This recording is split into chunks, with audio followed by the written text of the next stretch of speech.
नमस्ते दोस्तों, मैं हूं संग्राम सिंह और आज है हमारा 15वां दिन। हराओ कोरोना, चैंपियन बनो ना, इस मुहिम का। और ये एक अच्छी कैंपेनिंग स्टार्ट की है जो आप सब के लिए स्टार्ट की है। ये मैंने युवा अनस्टॉपेबल ने फाउंडेशन ने सोचा कि आप सब के लिए कुछ अच्छा लेके आएँ, बेहतर लेके आएँ। तो जो आज का टॉपिक है ना, वो टॉपिक है सेल्फ रिस्पेक्ट, यानी आत्मसम्मान। जो आज का टॉपिक है, मैं उसमें काफ़ी चीज़ें बताने वाला हूँ जिससे आपकी ज़िंदगी में काफ़ी बदलाव आएगा।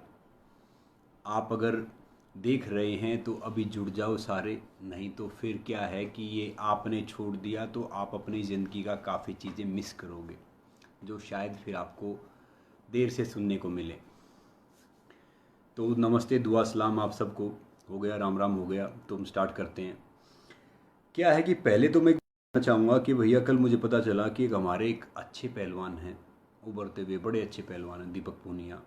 उनकी माता जी का देहांत हो गया। तो हम सब मिलके दुआ करेंगे, प्रार्थना करेंगे कि मालिक उनकी माँ की आत्मा को शांति दे।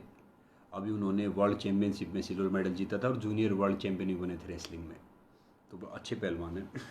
तो माँ तो माँ ही होती है भैया, माँ को कोई रिप्लेस कर ही नहीं सकता। तो हम स्टार्ट करते हैं। आज का जो हमारा टॉपिक है सेल्फ रिस्पेक्ट। देखो, एक छोटी सी बात बता रहा हूँ मैं आपको, ये बात सुन लेना ध्यान से कि इज्जत यानी सम्मान और तारीफ, ये है ना, ऐसे नहीं मिलता कि किसी ने बोल दिया मिल गया। ये भैया कमानी पड़ती हैं, आपको कमानी पड़ती हैं। तो इज्जत, तारीफ, ये कमाना पड़ता है। अब बहुत से लोग क्या होते हैं कि वो कहते हैं कि भैया सारे रिश्ते किस चीज़ पे टिके होते हैं। प्यार व्यार तो थोड़े से दिन में इधर उधर हो जाता है भैया। सारे रिश्ते टिके रहते हैं रिस्पेक्ट पे, इज्जत पे। चाहे वो पति पत्नी का है, चाहे वो फैमिली का है, चाहे वो दूसरों का है, चाहे वो तीसरों का है, किसी का भी है। अगर आपके रिश्ते में प्यार है, रिस्पेक्ट है, तो वो रिश्ता लंबा टिकेगा। और रिस्पेक्ट क्या है कि जब तक आप अपनी सेल्फ रिस्पेक्ट नहीं करोगे ना, तो सामने वालों से उम्मीद मत करना कि सामने वाले आपकी कोई रिस्पेक्ट करेंगे। ये बात याद रख लेना, नोट कर लेना। तो क्या है कि आज मैं बताऊंगा आपको कि कुछ पर्सन ऐसे होते हैं कि जो चाहते हैं कि भैया उनको इज्जत मिले, मान मिले, सम्मान मिले, सारी चीज़ मिले, मगर वो मिलती नहीं है। क्यों नहीं मिलती हैं? क्योंकि वो सामने वालों को वो चीज़ देना नहीं चाहते। आज मैं आपको बता रहा हूँ कि मान सम्मान इज्जत के लिए आपको क्या करना है जिससे आपको सेल्फ रिस्पेक्ट भी मिलेगी और आपको ढेर सारे मतलब लोग लाइफ टाइम तक वो करेंगे। तो इसमें 5 से 6 रीज़न है, मैं आपको बताऊंगा, कहानी भी सुनाऊंगा, सारी चीज़ करूंगा। पहला ये है कि do good in your field. कि भैया इज्जत, देखो हम देखते हैं ना कि हम सचिन तेंदुलकर है या अमिताभ बच्चन साहब हैं, ये या अब्दुल कलाम साहब हैं, तो हम उनकी इज्जत करते हैं। क्यों इज्जत करते हैं? क्योंकि उन्होंने अपनी फील्ड में बड़ी अच्छी चीज़ की है। तो एक आम आदमी इज्जत करेगा। तो जो भी आप काम कर रहे हैं, जिस भी फील्ड में हैं, उसमें है ना जान लगा दो। दो ही चीज़ होती है ज़िंदगी में, जाने दो या जान लगा दो। अब जाने दिया तो आपके ऊपर है, और जान लगा दी तो फिर आपके ऊपर है। जान लगा दी तो फिर एक मोहम्मद अली, एक बॉक्सर हुआ अमेरिका का, उसने बोला था कि मैं ट्रेनिंग से मुझे बहुत सख्त नफरत है, मैं चाहता हूँ ट्रेनिंग करना, मगर मैं अपनी लाइफ में रेस्ट ऑफ द चैम्पियन बनना चाहता हूँ। तो चैम्पियन तब मरेगा जब वो पागलों की तरह भी ट्रेनिंग करेगा, विनर बनेगा, जीतेगा, तब वो चैम्पियन मरेगा।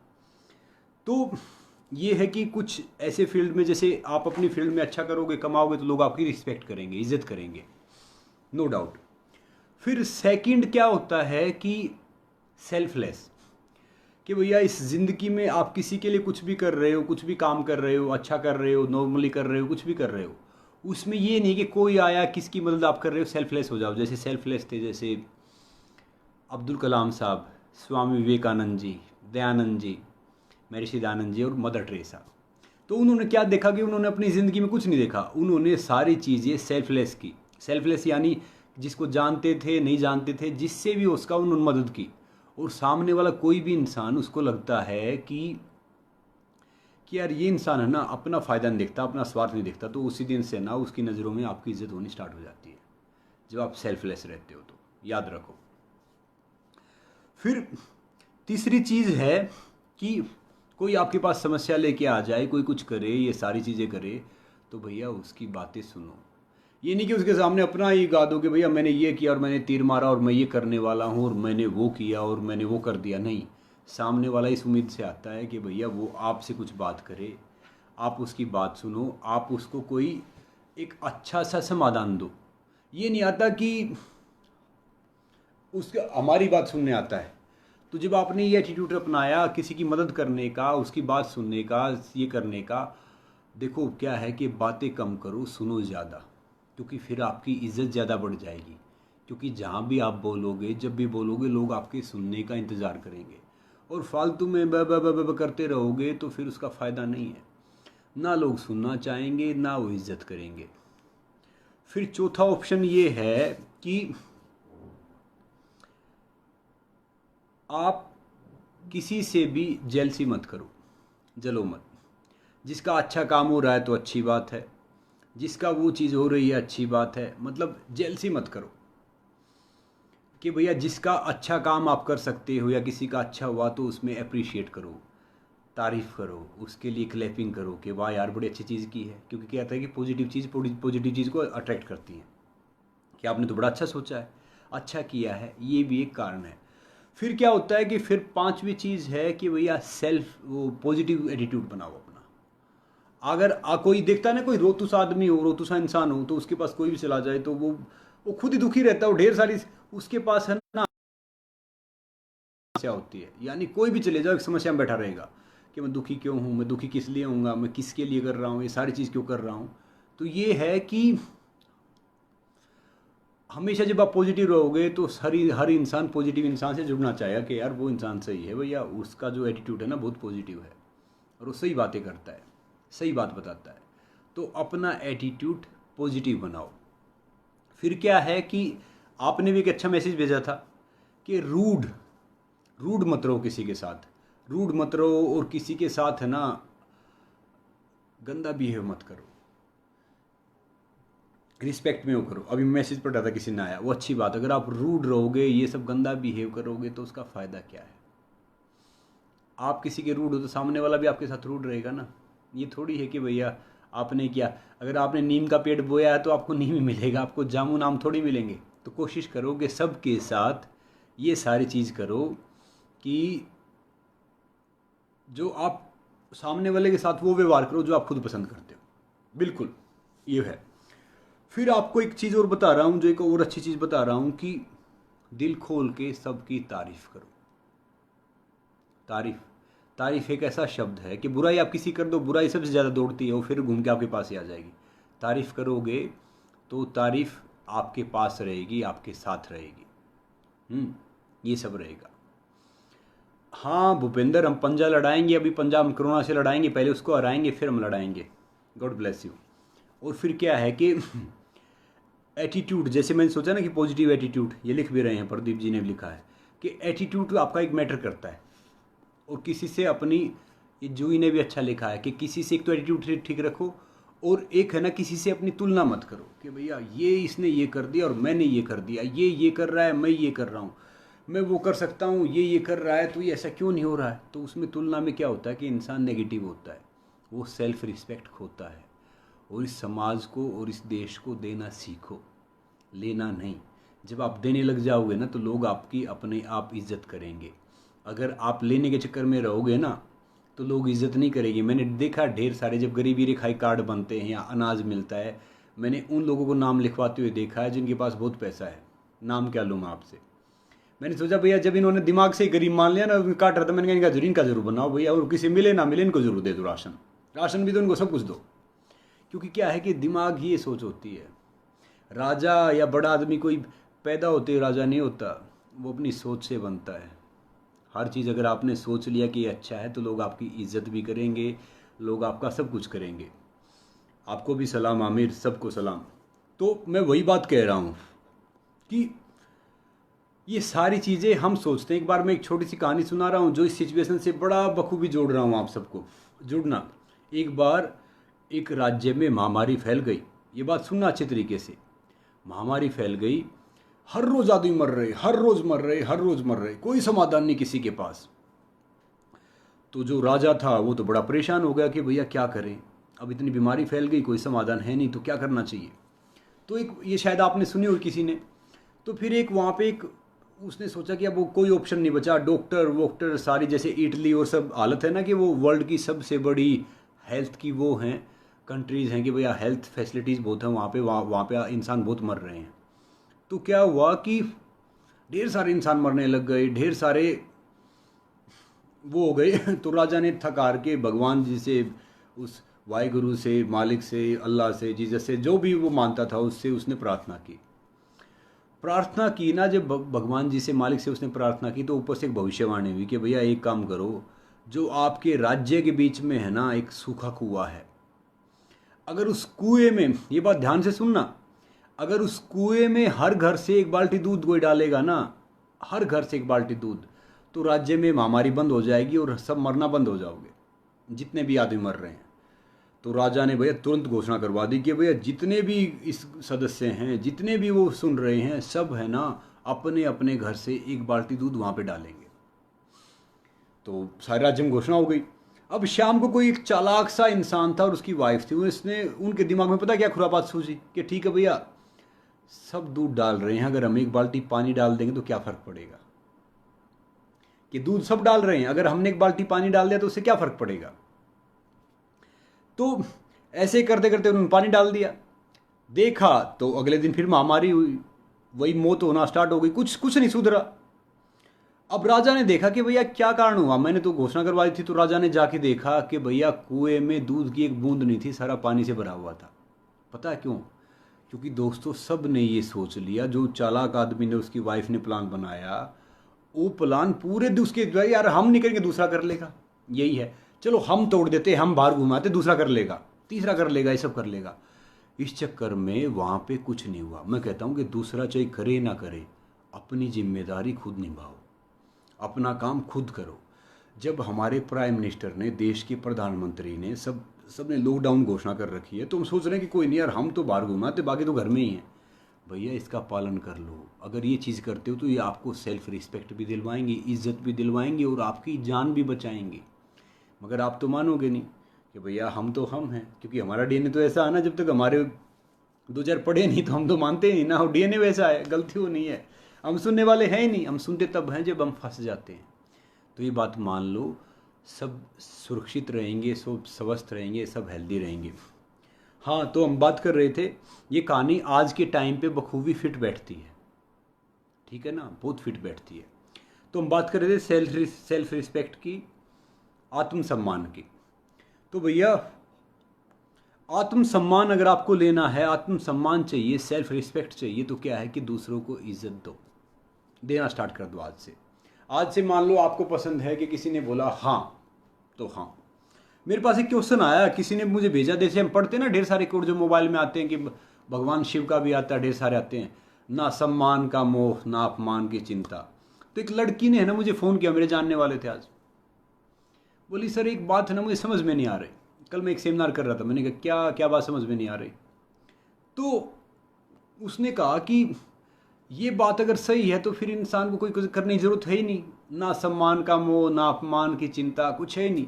मैंने कहा अगर ये बात सीरियसली हो जाती तो इससे बड़ी कोई बात है नहीं। मगर मुझे बताना कि भैया कोई एक गली में कोई बदमाश है, कोई लड़का है, कोई आवारा है, लोफर है, अगर वो आपको हर रोज़ छेड़ रहा है तो आप सोचते रहोगे भैया अपमान की कोई चिंता नहीं, कुछ करने की कोई वो नहीं है। अगर वो हमारी बहन बेटियों को हर रोज़ छेड़ रहा है, हम उसको नहीं, उसको मतलब समझा रहे, नहीं उसको सजा दे रहे, तो उसकी तो हौसले और बढ़ जाएंगे। देखो ये सम्मान का मोह, अपमान की चिंता अच्छी बात है, मगर हर परिस्थिति अलग होती है, याद रखो।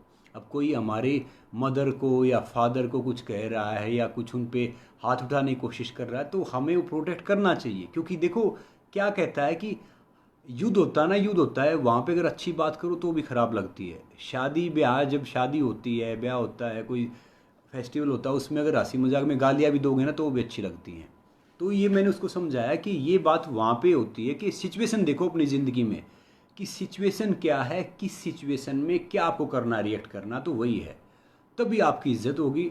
जो मौका नहीं देखेगा, जो नॉर्मली नहीं करेगा, तो उसका फ़ायदा नहीं है। इसलिए सारी उसमें से, सब उसमें से सिचुएशन देख के तब ये सारे काम करो। और दूसरी बात ये है कि सामने वाला, कुछ विरले ही बेवकूफ़ होते हैं, नहीं तो किसी को आप इज्जत दोगे ना। मैं सबको, देखो पता है क्या बात है, मैं सबको जी करके बात करता हूँ, मोस्टली इज्जत देता हूँ। देखो सामने वाला इज्जत दे ना दे उसका एटीट्यूड है भैया, ये हमारे संस्कार हैं।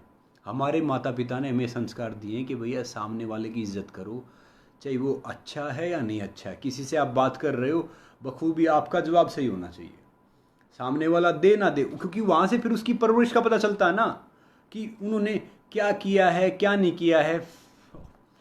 अब मनाली कह रही है, मनाली देखो सामने वाला गालियाँ देता नहीं, गालियाँ देता तब भी आप इज्जत से बात करो, फिर उसे कटने की सोचो समझ आगे, क्योंकि क्या है कि हमारी परवरिश में और उनकी परवरिश में थोड़ा फ़र्क है ना, वो दिखना चाहिए। इसलिए मैं कहता हूँ कि अपने बच्चों को आप पैसे सुविधा दो या ना दो, उनको ना अगली पंक्ति में बैठने लायक बनाओ, उनको मोरल वैल्यूज़ दो। मोरल वैल्यूज़ जब ये दोगे आप, ये सारी चीज़ करोगे, ये सब कुछ करोगे, तो फिर उसके बाद सारी चीज़ें ठीक हो जाएंगी। तो मैं यही बात कह रहा हूँ कि सेल्फ रिस्पेक्ट का ये होता है। और ये है ना, ये चीज़ नहीं होती, हर छोटा सा बदलाव, हर छोटे छोटे बदलाव एक दिन कामयाबी का बड़ा हिस्सा बनता है। याद कर लो, अगर आज से आपने ये 5 6 चीज़ें वो करना स्टार्ट कर दिया, इनमें बदलाव लाना स्टार्ट कर दिया, तो मैं कहता हूँ कि धीरे धीरे देख लेना आपकी ज़िंदगी चेंज हो जाएगी। अब मैंने बताया था ना कि दो हमारे इंसान रहते हैं, खुशीराम एक दुखीराम। खुशीराम सिर्फ हमारी बॉडी में होता है 10 से 15%, यानी 10 से 15%, और दुखीराम होता है 80 से 85%। मैं खुशीराम में जीता हूँ कि भैया किसी ने कुछ है, किसी ज़्यादा कोई वास्ता नहीं, पॉजिटिव रहना, पॉजिटिव देना। और ज्ञान है, ताकत है, कोई कुछ भी चीज़ है या कोई आपके पास सामान है, वो बांटने से बढ़ता है। उस दिन ही मैंने बताया था, अपना अनुभव शेयर करो। अगर आप अपना अनुभव शेयर नहीं किया, ये सब कुछ रखा, ये सब ऐसा ही है। और पोलाइट, आप ठीक कह रहे हैं, पोलाइट बनो सबके साथ। और पोलाइट जब आप बनोगे, आपका बिहेव अच्छा होगा, एटीट्यूड अच्छा होगा, तो क्या है कि फिर लोग आपकी रिस्पेक्ट करेंगे उस तरीके से। सेल्फ रिस्पेक्ट बिल्कुल। अगर, और क्या है, एक दूसरा सबसे बड़ी बात बता रहा हूँ, सेल्फ रिस्पेक्ट कमाने के लिए, आत्मसम्मान कमाने के लिए सबसे बड़ी चीज़ ये है कि जो इंसान ये कहे कि ये काम नहीं हो सकता भैया, आप ये नहीं कर सकते, वो काम जरूर करके दिखाओ। क्योंकि पता है क्या, लोग धारणा बना लेते हैं कुछ भी चीज़ मुश्किल नहीं है। जिसको तैरना नहीं आता वो ना कहेगा भैया स्विमिंग तो बहुत मुश्किल काम है, और उससे अगर आप सलाह लोगे ना तो आपको फालतू की 5 सलाह देगा और आपका मनोबल बढ़ाने की बजाय तोड़ेगा। क्योंकि क्या है कि जो ये काम कर नहीं सकते वही सारी चीज़ें बनाते हैं कि भैया ये काम तो बहुत मुश्किल है, ये काम हो ही नहीं सकता। काम आप पड़ाव तो करके देखो, जब आपने पहला कदम रख दिया, पहाड़ कितना ऊंचा है याद रखो, पहाड़ कितना ऊंचा है, पहाड़ हमें नहीं थकाता है, पहाड़ पे हम चढ़ जाएंगे। अगर हमारे जूते में एक छोटा सा कंकड़ आ गया ना, वो हमें कदम नहीं आगे बढ़ने देगा। तो भैया सारी चीज़ें हैं ना यहाँ पे हैं। जब आपने सोच लिया, डिसाइड कर लिया मैं अपनी ज़िंदगी में कुछ करने ही सोचता हूँ ना, तो मैं फेल का इसका ना नुकर सोचता ही नहीं। आपने डिसाइड कर दिया तो भैया आपको सब रास्ता देंगे। तो आप सक्सेस तो उसी दिन हो गए जब आपने सोच लिया कि ये काम मुझे करना है, करना है। जब आप ये काम करोगे, जब आप ये सारी चीज़ करोगे, तो रिस्पेक्ट मिलेगी आपको। बात तो सही है, आपकी बात सही है विजय, कि गिव रिस्पेक्ट टेक रिस्पेक्ट। मैं वही बात कह रहा हूँ कि रिस्पेक्ट क्या होता है कि रिस्पेक्ट मांगी नहीं जाती, डिमांड नहीं कर सकती, ये कमानी पड़ती है। कमानी कैसे पड़ती है कि भैया आप समाज में कुछ ऐसा करके दिखाओ जो पूरे समाज का फ़ायदा करे, देश का फ़ायदा करे, सबका फ़ायदा करे, तब भी आप रिस्पेक्ट कमाओगे। और आप खाली ये चीज़ें करेंगे, खाली नॉर्मली अपने बारे में सोचेंगे, सेल्फ सोचेंगे, तो फिर ये करते रहेंगे। अब हम छोटी छोटी बात सोचते रहते हैं, भैया देश पे इतनी बड़ी विपदा आ गई है या पूरे वर्ल्ड वाइड आ गई है, तो हमें मदद करनी चाहिए मानवता की, इंसानियत की, ह्यूमैनिटी की। ये नहीं कि भैया ये हमारा जानने वाला ये नहीं है, ये हिंदू है, ये मुस्लिम है, सिख है, ईसाई है, तो वो बाद में कर लेंगे, हम सारी चीज़ बाद में हो जाएंगी। पहले क्या है कि इंसानियत के नाते उन सब की मदद करो, और जो सरकार के रूल हैं, रेगुलेशन हैं, उनका पालन करो। तो रिस्पेक्ट का मैं यही बता रहा था। और दूसरों से ना कभी अपनी तुलना मत करो। एक मेन कारण क्या होता है, पता क्या होता है, कि उसके पास तो 4 गाड़ियाँ हैं, मेरे पास 1 गाड़ी है। अच्छा, उसके पास ये हो गया और मेरे पास ये है। भैया देखो, चंद्रमा की तुलना सूर्य से नहीं हो सकती। चंद्रमा रात में चमकता, उसका अपना टाइम है, सूर्य दिन में चमकता, उसका अपना टाइम है।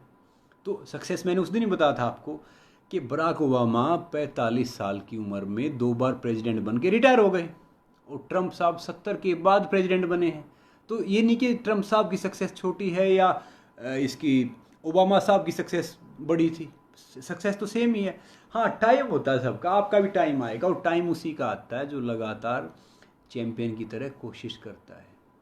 चैंपियन कौन है? वही तो चैंपियन होता है। फिर वो उसकी लोग रिस्पेक्ट करते हैं, भले ही सामने आपको गाली दें। अगर आप मेहनती इंसान हो तो याद रख लेना एक बात, सामने भले ही आपको गाली दे, कुछ करे, आपकी पीठ के पीछे बोले, जब वो अकेले बैठेंगे ना कहेंगे यार ये आदमी इंसान बहुत ढीठ है यार, लड़का है लड़की बहुत ढीठ है, ये अपने उस पर अड़ा रहा है, अपने उस पर खड़ रहा है, बिल्कुल एकदम अपने उस पर खड़ा रहता है, काम कर रहा है, कोशिश सही कर रहा है।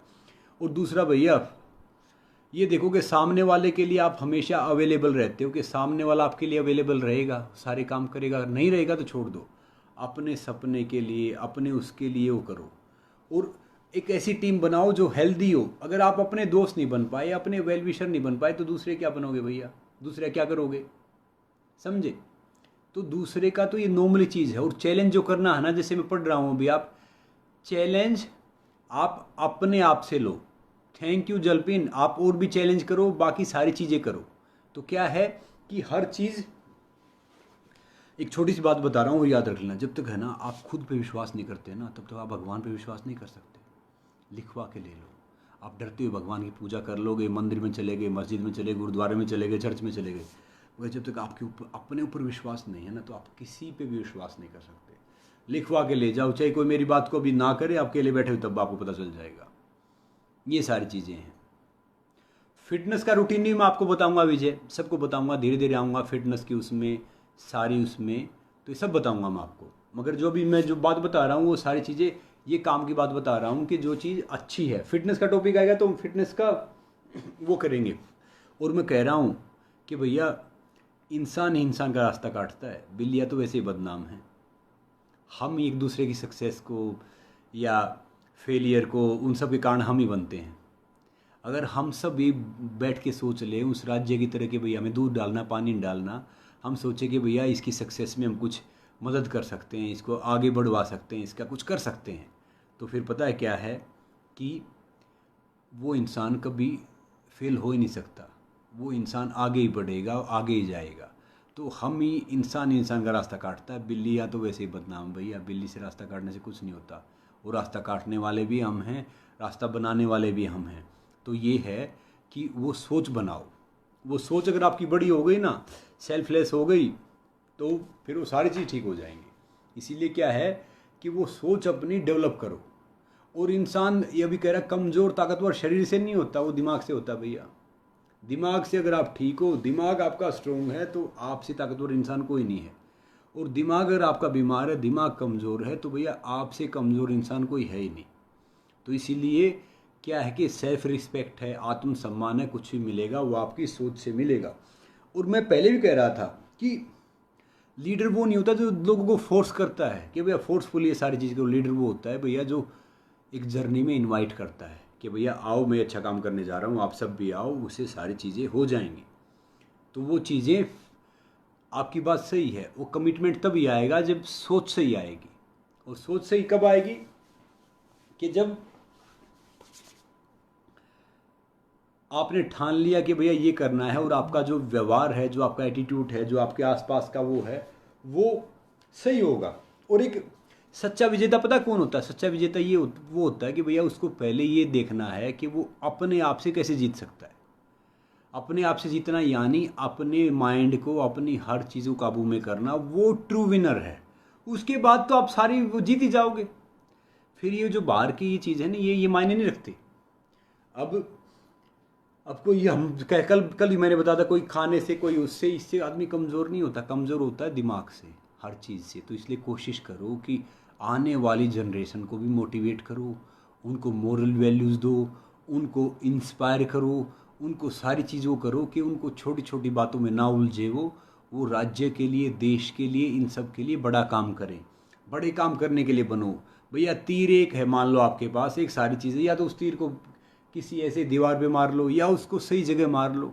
तीर तो एक ही है। इसलिए ज़िंदगी आपकी बहुत लिमिटेड है। फालतू चीज़ों की सोचने की बजाय, सब कुछ करने की बजाय कुछ अच्छा अचीव कर लो। लोग आपकी सेल्फ रिस्पेक्ट करेंगे, लोग आपको इज्जत मान सम्मान देंगे, सब कुछ करेंगे, सारी चीज़ करेंगे।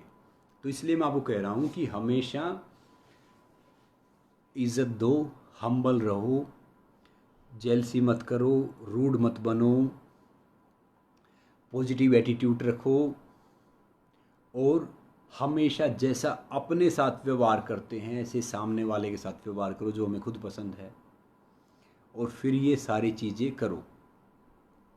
ठीक है, तो फिर क्या होगा, ये सारी चीज़ें डिफरेंट डिफरेंट तरीके से, उस तरीके से ये आपके पास आएंगी। देखो, और दूसरी बात मैं कह रहा हूँ कि किसी के लिए बुरा बोलना, किसी के लिए कुछ कहना, वो कहते हैं जिन्हें ना अपने खुद पे यकीन नहीं होता, जिन्हें अपनी ऊंचाई पे यकीन होता है यार, वो किसी दूसरे को नीचा थोड़ी दिखाएंगे। उन्हें पता है कि वो क्या है। अब मुझे पता है कि भैया मैं क्या कर रहा हूँ, क्या कह रहा हूँ, क्या सारी चीज़ कर रहा हूँ। अब मुझे कोई कमज़ोर आदमी सामने वाले कमज़ोर फील करवाते हैं, जो मजबूत आदमी होते हैं वो सामने वाले को मजबूत बनाते हैं, उसको उठाते हैं अगर वो कमज़ोरी में है, दिक्कत में, परेशानी में है।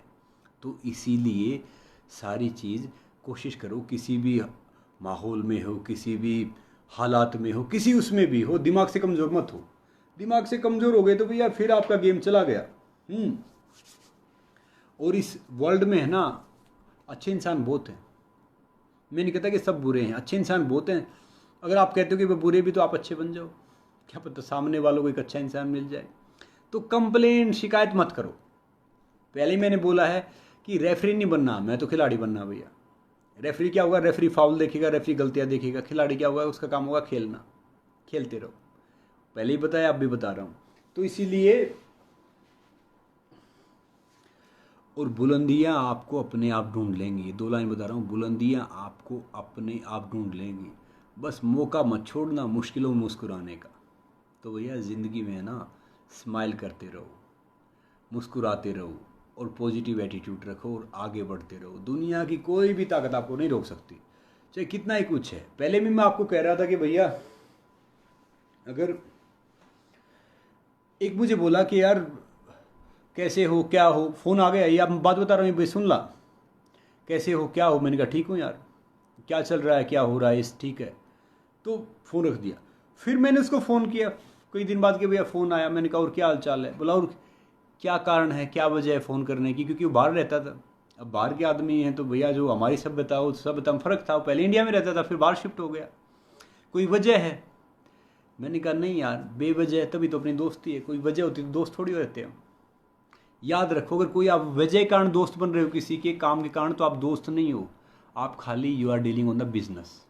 और बेवजह अगर आप किसी आदमी से बात कर रहे हो, सारी चीज़ें कर रहे हो, तो यू आर ट्रू फ्रेंड। ये बात याद रख लेना। जहाँ पे वजह आ गई, जहाँ पे सारी चीज़ें आ गई, तो भैया फिर दोस्ती ख़त्म हो जाती है। और मैं तो कह रहा हूँ कि भैया प्यार में वो ताकत है जो आपको इज्जत भी दिलवाती है, मान सम्मान भी दिलवाती है। और खुद बताओ ना, जो भैया एक उंगली पे पूरी पहाड़ उठाने वाला भगवान श्री कृष्ण, जिसने उंगली पे गोवर्धन पर्वत उठा दिया, पूरा पहाड़ उठा दिया बचाने के लिए, एक उंगली पे वो सारे काम कर सकता है, मगर बांसुरी को दोनों हाथे पकड़ के बजाता था। देखो, प्रेम में वो ताकत होती है कि भैया वो सारी चीज़ें आप दिल से वो करते हो। ताकत वाकत तो ये सारी चीज़ कर ही लोगे आप, ये सारी चीज़ करने के लिए। तो इसीलिए मैं कह रहा हूँ कि भैया खुद से मत हारो, फिर जीत जाओगे। तो सेल्फ रिस्पेक्ट का क्या है, जो मैंने बताया तुम सम्मान पाने के लिए, फर्स्ट क्या है कि आप बी गुड, मतलब आप अपना जो काम कर रहे हो उसमें बेस्ट बनो। सेकंड थिंग मैं आपको बता रहा हूँ, जो आपके मैसेज पढ़ रहा हूँ ढेर सारे, सेल्फलेस बनो। थर्ड थिंग क्या करना है कि आपका एटीट्यूड पॉजिटिव होना चाहिए। चौथी बात क्या करनी है कि भैया आप रूड मत बनो किसी के साथ। पांचवी चीज़ क्या करनी है कि पॉजिटिव एटीट्यूड तो हो गया आपका, जेलसी मत रहो किसी से। छठी बात क्या है कि बिना किसी रीजन के, बिना किसी उसके, सबके साथ अच्छे करो, अच्छे बनो। और सातवां क्या है कि भैया सबकी बातें सुनो। मालिक ने हमें 2 कान दिए हैं और एक मुंह दिया है, तो बात सुनो और फिर तब कहो। ये तकदीर जीवे में काफ़ी मैसेज भेज रहे थे, बाकी भी सब मैसेज भेज रहे हैं, तो इसलिए मैं कह रहा हूँ कि मैं सबका तो जवाब दे नहीं पाऊँगा, लिमिटेड जवाब दे रहा हूँ क्योंकि टाइम लिमिटेड होता है। इसीलिए मैं हर टॉपिक पे आता हूँ, हर चीज़ पे आता हूँ आप सबके पास, कि आप ये सब कर पाओ। और एक छोटी सी बात और कह रहा हूँ कि भैया भरोसा अगर भगवान पे है ना, भरोसा अगर मालिक पे है, तो जो तकदीर में लिखा है वही पाओगे। और भरोसा अगर खुद पे है ना, तो भगवान भी वो लिखिएगा जो आप खुद चाहोगे। तो यह बात नोट कर लेना, अपने ऊपर सेल्फ कॉन्फिडेंस रखो, कमिटमेंट करो, फिर किसी की हिम्मत नहीं है, किसी की ताकत नहीं है कि कोई आपको रोक सके आपके लक्ष्य तक पहुंचने के लिए। तो ये बात याद रखो और हमेशा हंसते रहो, स्माइल करते रहो। जब आप कमिटमेंट आ गया तो जी कॉम्प्रोमाइज़ और नेगेटिविटी कुछ रहेगा ही नहीं। कमिटमेंट और कॉन्फिडेंस आ गया तो तकदीर जी सब कुछ अच्छा ही हो जाएगा। तो ये हमारी मुहिम का नाम भी यही कि हराओ करो ना, चैम्पियन बनो ना। तो अब मैं आपसे कह रहा हूँ कि भैया कल का टास्क था हमारा ये चक्कर आसन वाला, और ढेर सारे बच्चों ने अच्छा किया। एक सबसे छोटा बच्चा था 6 साल का, रघुवेंद्र, उसने अच्छा किया, सोहेल ने अच्छा किया। तो मैंने काफ़ी कुछ डाला डिफरेंट तरीके से। इक्षु है वो भी अच्छा करता है, सारे अच्छा करते हैं। तो मैं आज का क्या टास्क दूं आप सबको, आप सब एक जल्दी से कमेंट कर दो कि भैया ये टास्क आप सब कर पाएंगे और टैग कर पाएंगे अच्छे उससे, आसानी से।